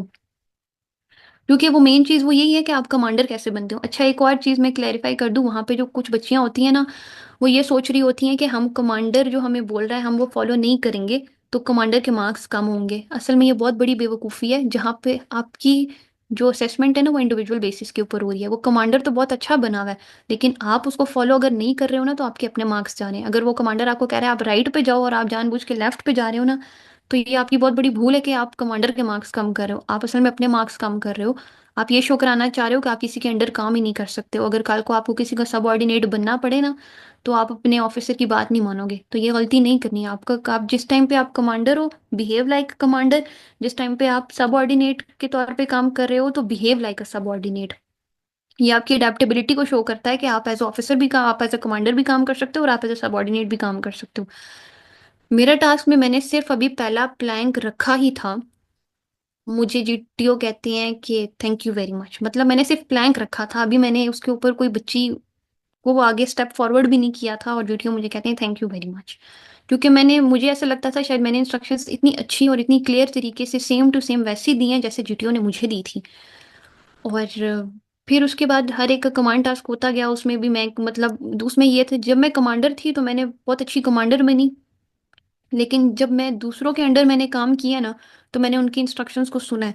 और मैंने सिर्फ एक दफ़ा वो एक बच्ची बहुत ज़्यादा मतलब वो हो गई थी, ब्लैंक हो गई थी कि उसने टास्क को कैसे करना है, तो आप उस बीच में सजेशन भी दे सकते हो। लेकिन मैं तकरीबन एक दफ़ा कमांडर बनी हूँ और 5 से 6 ग्रुप्स में मैं एज अ सब ऑर्डिनेट मैंने काम किया और उनमें मैंने सिर्फ एक दफ़ा सजेशन दी है। सिर्फ इसलिए कि वो बच्ची थोड़ी सी कंफ्यूज हो गई थी, उसको समझ नहीं आई थी कि उसने इस प्लैंक को प्लेस कहाँ करना है। तो उसमें फिर मैंने बोल दिया था कि commander commander I have a suggestion, तो उन्होंने फिर मेरी सजेशन ले ली थी। ये सीन हुआ था। उसके बाद फिर सारे कमांड टास्क हमारे कंप्लीट हो गए। उसके बाद फिर आती है बारी इंडिविजुअल ऑब्स्टिकल्स की। इंडिविजुअल ऑब्स्टिकल्स में हमें ले गए वहाँ पर, सारी इंस्ट्रक्शंस उन्होंने हमें दी कि ये आपने करने हैं, इसके इतने मार्क्स हैं। उन्होंने कहा था आप किसी भी ऑर्डर में आ सकते हो। मेरा जब कमांड टास्क हो रहा था दोबारा से आईसीएसबी प्रेसिडेंट आके बैठे हुए थे वहाँ पे, मतलब जिस टाइम पे मेरा स्टार्ट होने वाला था तो वो वहाँ पे आके बैठ गए थे। अब उसमें ये सीन था कि मैं जब गई हूँ सबसे पहले तो वो मुझे उस ऑब्स्टिकल का नाम तो नहीं आता है जिसमें एक बॉक्सिंग रिंग होती है मेरे ख्याल से, एक के ऊपर से आपने जंप करना होता है, फिर नीचे से और फिर एक के ऊपर से। ये वाला मैंने कर लिया। फिर मैं भागती भागती गई वहां पे जो एक ऑब्स्टिकल था जो तकरीबन वो हो रहा होता है जो शेक कर रहा होता है, मुझे उसका नाम भी नहीं आता बट वो कम्प्लीटली शेक कर रहा होता है। उसको पार करने का बहुत सिंपल ट्रिक ये है, आपने उसके ऊपर दूर से भागते हुए आना है। आप जब भागते हुए आओगे आपने अपना जो पहला पाँव है वो उसके मिड में रखना है और दूसरा पाँव आपने कोशिश करना है कि बाहर रखना है। उस पे आपने स्पीड स्लो नहीं करनी, उस पे आपने एक पाँव रखना है और दूसरा पाँव अगर गलती से आ गया तो ठीक है, वरना तो कोशिश करनी है आपका दूसरा पाँव बाहर हो, आप उसको इजीली क्रॉस कर पाओगे। तीसरा हमारे पास टायर था, टायर के बीच में से जाना था, वो बहुत ईजी था, वो मैंने कर लिया था। चौथा हमारे पास ही हाई जंप। हाई जंप पे जब मैं गई हूँ तो उसमें ये सीन होता था कि मैं एक पाँव तो आराम से ऊपर कर लेती थी, लेकिन जो दूसरा मेरी जॉगर की जो टिप है ना वो उसके साथ लग जाती थी। एक दफा बैम्बू भी गिरा, साथ में मैं भी गिरी। मैं दोबारा आई, मैंने दोबारा ट्राई किया, अगेन ये काम हुआ, वहां पे जो बैम्बू लगा हुआ था वो भी गिरा, मैं भी गिरी। मैं थर्ड टाइम दोबारा आई, मैंने दोबारा किया, दोबारा से मेरे साथ यही काम हुआ। जब मैं फोर्थ टाइम उठी हूँ और जब मैं फोर्थ टाइम वो दोबारा से वही वाला ऑब्स्टिकल करने गई हूँ तो मुझे जीटीओ कहते हैं कि ठीक हो गया, आप नेक्स्ट अपने ऑब्स्टिकल के ऊपर चली जाएं। हमारी जो नेक्स्ट ऑब्स्टिकल थी वो थी डिच। वो डिच थी 6 फीट की। अब वो अ, पिछले लास्ट डे पे भी जिनका इंडिविजुअल ऑब्स्टिकल्स हुए थे वो बच्चियां काफ़ी इंजर हुई थी, हाई जंप में भी और उसमें भी डिच में भी। इन्होंने क्या किया था कि डिच के बीच, एक तो डिच था 6 फीट की थी वो, स्क्वायर शेप में थी, उसके ऊपर से आपने जंप करना था। तो जो बच्चियां उसके बीच में से डर रही थी जाने से, तो उन्होंने बाहर ग्रास की बाउंड्री पे भी ना 6 फीट की उन्होंने निशान लगा दिए थे कि आप ग्रास के ऊपर से भी जंप कर सकते हो। लेकिन मैंने ग्रास के ऊपर से नहीं जंप किया। मैं दूर से भागती हुई आई हूँ। मैंने उस डिच के जंप किया है। मैंने जंप इस तरह से किया है कि मैं दूसरी साइड पे, मेरे दोनों पाँव तो पहुंच गए थे। दूसरी साइड की बाउंड्री पे मैंने टच तो कर लिया था, लेकिन मैं इतनी अनस्टेबल थी कि मैं बाउंड्री क्रॉस करने के बाद मैं वापस दोबारा पीछे हुई हूँ, मैं डिच के अंदर गिर गई थी।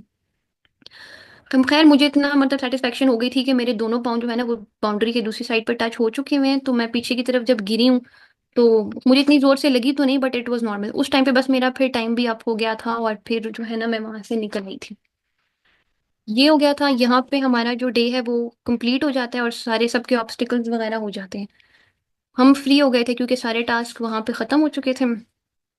उसके बाद फिर हम नॉर्मल डे था। पीसीओज में आप अपने पेरेंट्स को कॉल भी कर सकते थे कि आप नेक्स्ट डे लेने आ जाएं। शाम हुई, स्टाफ आया। स्टाफ ने फिर हमारे खड़ा किया सबको। उन्होंने कहा, उन्होंने कुछ बच्चियों के नाम लिए। अब उन्होंने कुछ बच्चियों के नाम लिए और उन बच्चियों में मेरा भी नाम था। हम लोगों को साइड पे कर दिया। वो तकरीबन मैं आपको बताती हूँ ऑलमोस्ट थी 30 गर्ल्स। उन 30 गर्ल्स में मेरा भी नाम था और स्टाफ ने बोला कि आपका कल होगा री इंटरव्यू। उस टाइम पे फिर उन्होंने कहा कि आपने सुबह सुबह तैयार रहना है और आपको मैं री इंटरव्यू के लिए लेके जाऊंगा। उस टाइम पे हम काफ़ी ज़्यादा मतलब थोड़ा सा वो हो गए थे कि मतलब मैं एक्सपेक्ट नहीं करी थी बिल्कुल भी कि मेरा री इंटरव्यू होगा, लेकिन फिर भी मुझे लगता था कि शायद थोड़ा सा मैंने डिप्टी के इंटरव्यू में थोड़े से एक दो सवाल के जवाब शायद अच्छे नहीं दिए, जिसकी वजह से मेरा री इंटरव्यू हो रहा है। खैर वो रात गुजर गई। सुबह फिर हम उठे। हमें सुबह सुबह जैसे ही अजान हुई, अजान हमें नमाज का टाइम दिया, उसके बाद हमें जौहर हॉल में हम तैयार हुए फ़ौरन से। उन्होंने कहा था कि आपने अच्छे से तैयार होना है क्योंकि आपका इंटरव्यू होगा। हम लोग चले गए जौहर हॉल में। जौहर हॉल में हमें ले गए। सुबह सुबह के 5:45 बज रहे थे। हम लोग वहां पे बैठे रहे बैठे रहे बैठे रहे। हम जो 30 गर्ल्स सेलेक्ट हुई थी उनमें से वो 13 गर्ल्स को लेके चले गए। बिठाया तो उन्होंने सबको ही था, लेकिन जो री वाली थी ना इंटरव्यू, उनको साइड पे कर लिया था उन्होंने बिल्कुल। और हम 30 में से भी वो 13 गर्ल्स को लेके चले गए थे अपने साथ, कि मतलब पहले इनका री इंटरव्यू होगा फिर आप लोगों का होगा। और जो बाकी बच्चियां थी ना उनको उन्होंने 9 बजे से पहले ही घर भेज दिया था, जिनका री नहीं होना था। अब ये हुआ कि वो जो 13 हम लोग बैठे रहे, 6 बजे से हम बैठे हुए थे और हमें वहां पे 1 बज गया था। मतलब हम ये 7 घंटे हम लोग वेट ही करते रहे थे। हमें किसी चीज का कोई पता नहीं था, बस हमसे वेट ही कर रहे थे कि हमारी बारी कब आएगी। जैसे ही 1:30 हुआ, जो बच्चियां गई थी 13 बच्चियां, उनमें से सिर्फ 3 बच्चियां वापस आई और उन बच्चियों का री हुआ था। तो उन्होंने हमें रात को मतलब इतना ज्यादा टेंशन में रखा। असल में ये था कि जो 13 बच्चियां गई थी, री सिर्फ उनका होना था और उन्होंने हम सबको बोला था कि आपका री होगा। खैर वो 3 बच्चियां जब वापस आई, फिर उन्होंने हमें कॉन्ग्रेचुलेशंस बोला। उन्होंने कहा कि आप लोग जो मतलब बाकी रह गई हैं जितनी भी गर्ल्स हम लोग वहाँ बैठी हुई थी, कि आप लोग रिकमेंडेड है। और फिर उसके बाद हमने अपना लगेज वगैरह लिया और उसके बाद उन्होंने हमें वहीं पर ही लेटर्स प्रोवाइड कर दिए। ये कंप्लीट एक्सपीरियंस था। एक और बात मैं क्लियर कर दूं कि वहां पर आप लोगों ने किसी और बच्चों की बात से मिसगाइड नहीं होना, क्योंकि वहां पे काफी सारे लोग आपको ऐसे मिलेंगे जो अपने तरीके से आपको गाइड करेंगे, लेकिन आप लोगों ने नहीं होना। दूसरी चीज, एक बहुत बड़ी मिसकंसेप्शन ये है कि आर्मी वाले वहां पे रिकमेंड होते हैं। मेरी फैमिली में not even a single person is from army. एक बंदा भी नहीं है। मैं अपनी फैमिली में से इंशाल्लाह मेरिट लिस्ट में नाम आएगा तो मैं पहली बंदी होंगी जो कि आर्मी में जा रही हूँ। तो वहां पे हमारे साथ वो भी लड़कियां थी जो कि जिनका आर्मी बैकग्राउंड भी था, जिनका दूर दूर तक आर्मी बैकग्राउंड जैसे मेरा है। मेरा कोई भी नहीं है आर्मी में। तो ये कम्प्लीटली एक मेरिट बेस्ड सिलेक्शन है जो कि मैंने खुद विटनेस की है अपनी आंखों से। ये मेरा पूरा एक्सपीरियंस था। अब आपके जो भी क्वेश्चंस हैं तो आप लोग पूछ सकते हैं। पहले तो अगर आप इनको थोड़ा सा टिप्स दे दें इनको क्या करना चाहिए, फिर दोबारा से मैं लिंक भेज देता हूँ, उसमें फिर इनके जो भी क्वेश्चन होंगे वो फिर पूछ लेंगे आपसे। अभी थोड़ा सा इनको आप टिप्स दे दें इनको क्या करना चाहिए। जी सर। सबसे पहले तो मैं सबको ये बोलूंगी कि आपकी जो पर्सनैलिटी है उसमें आप अच्छी चीज़ें अडॉप्ट करना शुरू कर दें। फॉर एग्जांपल जो सर ने मोस्टली हमें क्वालिटीज़ बताई हैं कि आप सबसे पहले तो वैल्यूज़ के ऊपर बिल्कुल भी कॉम्प्रोमाइज़ नहीं करना। आप लोगों ने ऑनेस्टी से काम लेना है। कोशिश करें सबके साथ बहुत अच्छे तरीके से रहें। वहां पे आप मेस वगैरह में जाते हैं तो आपको जो चीज़ मिल रही है आप उसको खुशी खुशी खाएं। आप खा भी रहे हो, आप आगे से मुंह भी बना रहे हो, आप आगे से कमेंट्स भी इतने ऊंचे ऊंचे पास कर रहे हो, वहां पे आपकी हर एक चीज नोट हो रही होती है। तो बेहतर यही है, आप अगर उस चीज को खा भी रहे हो तो आप उसको खुशी खुशी खाओ। मैस में भी बैठने के कुछ एटिकेट्स होते हैं। क्योंकि आप हर जगह से ऑब्जर्व हो रहे हो। ये मत सोचिएगा कि वहां पे आपके जो अटेंडेंट्स हैं, आपके कोई कपड़े इस्त्री के आते हैं या आपसे कपड़े धोने के लिए लोग आते हैं, तो वो भी आपको इवन ऑब्जर्व कर रहे होते हैं। उसके अलावा सर आपको जो भी इंस्ट्रक्शंस देते हैं उनको कंप्लीटली फॉलो करें। सर के जितने भी नोट्स हैं, चाहे वो वर्ड एसोसिएशन टेस्ट है, चाहे वो सेंटेंस कंप्लीशन टेस्ट है, सर की पिक्चर स्टोरीज हैं, सर के सिचुएशन रिएक्शन टेस्ट्स हैं, सर का स्पेशली जो मैकेनिकल एप्टीट्यूड टेस्ट है वो, सर के जो फॉर्म सर ने हमें दिए हुए हैं, इंफॉर्मेशन सारी की सारी वही है, एक्सेप्ट सिर्फ ऑर्डर उनका चेंज होता है आगे पीछे। आपको अपनी फैमिलीज के बारे में कंप्लीट इन्फॉर्मेशन होनी चाहिए, हर एक चीज़ की। ऐसा नहीं है कि आप उनको जाके, कुछ बच्चियां ये भी थी कि उनसे इंटरव्यू में पूछा गया था कि अच्छा आपके भाई की इनकम कितनी है, उनको नहीं पता होता था अपने घर के बारे में। आपको अपने घर के एक्सपेंसेस किस तरह से मैनेज हो रहे हैं, क्या क्या हो रहा है, सब कुछ पता होना चाहिए। आपको ये पता होना चाहिए कि अगर आईसीएसबी आपको सेलेक्ट नहीं करती तो आप आगे लाइफ में क्या करोगे, आपकी लाइफ के क्या रिग्रेट्स हैं, आपकी लाइफ के टर्निंग पॉइंट्स क्या हैं। ये सारी चीज़ें वो हैं कि जो वहां पर बैठ के सोचने की नहीं है, ये आपने पहले से प्रिपेयर करके जानी है सारी की सारी। सर ने जो भी इंस्ट्रक्शंस दी हैं, लेक्चरेट की प्रैक्टिस करें। लेक्चरेट की प्रैक्टिस इस तरह से करें, वहां पे पॉइंट सबके पास होते हैं बोलने को, लेकिन वहां पे सबके पास फैक्ट्स एंड फिगर्स नहीं होते बोलने को। जिस तरह से मैं बात कर रही हूँ कि पाकिस्तान की यूथ, मोस्टली बच्चे बात करते हैं पाकिस्तान की यूथ को ये करना चाहिए, तो मैं आगे से बोली थी कि पाकिस्तान की यूथ 60.62% है, जिसमें से 9% को एम्प्लॉयमेंट का मसला है। तो ये एक फैक्ट बेस्ड बात हो गई, और इस बात में मतलब वजन भी है करने के लिए। इसके अलावा अपनी करंट अफेयर्स के ऊपर फोकस करें, स्पेशली जो आजकल गाजा इसराइल में चल रहा है। कोई भी टेररिस्ट एक्टिविटीज, कोशिश करें कि किसी भी टेररिस्ट एक्टिविटी को किसी पॉलिटिशियन को मेंशन करने की जरूरत नहीं है। जो भी बात आपने करनी है आप उसको जो है ना वो करें, जनरल वे में करें। और कोशिश करें कि अगर फॉर एग्जांपल कोई टेररिस्ट रिलेटेड, आजकल के मामला से रिलेटेड आपसे क्वेश्चन होता भी है, तो आप इसको ये इस तरफ लेके जाएं कि हमने ऑपरेशन कंडक्ट किया। फॉर एग्जांपल अगर रिसेंट अभी ये ट्रेन का भी आप वाकया देखें, तो वो ऐसे सेंसिटिव टॉपिक थोड़ा सा टच करने की इस वजह से कोशिश करते हैं ताकि आपका क्या पर्सपेक्टिव है उसके बारे में, आप कहाँ किस साइड को ब्लेम कर रहे हो। तो आप कोशिश करें कि आप न्यूट्रल रहें और उसमें ये चीज़ बोलें कि बेशक टेररिस्ट अटैक हुआ है, लेकिन उसके अगेंस्ट ऑपरेशन भी कंडक्ट हुआ है और सक्सेसफुली हम लोगों ने उसको टैकल किया उस इशू को। तो कोशिश करें कि आप इस तरह के आंसर्स करें, सर क्वेश्चन है इनको तो। आप बता दें कि मतलब आपने कैसे तैयारी की थी इनिशियल से, उसके बाद दिन में कितना टाइम आप स्टडी करती थी। इन लोगों को, बहुत से बच्चों को ये सवाल आ रहे थे कि कितने टाइम में तैयारी हो जाती है और दिन में कितना टाइम हमें पढ़ना है। जी सर। सर इनिशियल के लिए तो आपके नोट्स से, उसके अलावा जो इनिशियल का वर्बल और नॉन वर्बल देखें तो सर वो जो आपके नोट्स हैं उसमें से आधे से ज्यादा मैं कहती हूँ अगर इंसान उसकी भी बार बार प्रैक्टिस कर ले तो वो तो इनिशियल आपका क्लियर हो जाता है। आईसीएसबी की जहां तक बात है तो उसमें ये है कि आप जितनी ज्यादा प्रैक्टिस करोगे उतनी ज्यादा। फॉर एग्जाम्पल मैंने सिचुएशन रिएक्शन टेस्ट का जो सर का पीडीएफ था, मैंने उसकी बहुत अच्छे तरीके से प्रैक्टिस की हुई थी और मेरे सामने वहां पे सिचुएशंस ऑलमोस्ट ऑलमोस्ट वही आई थी।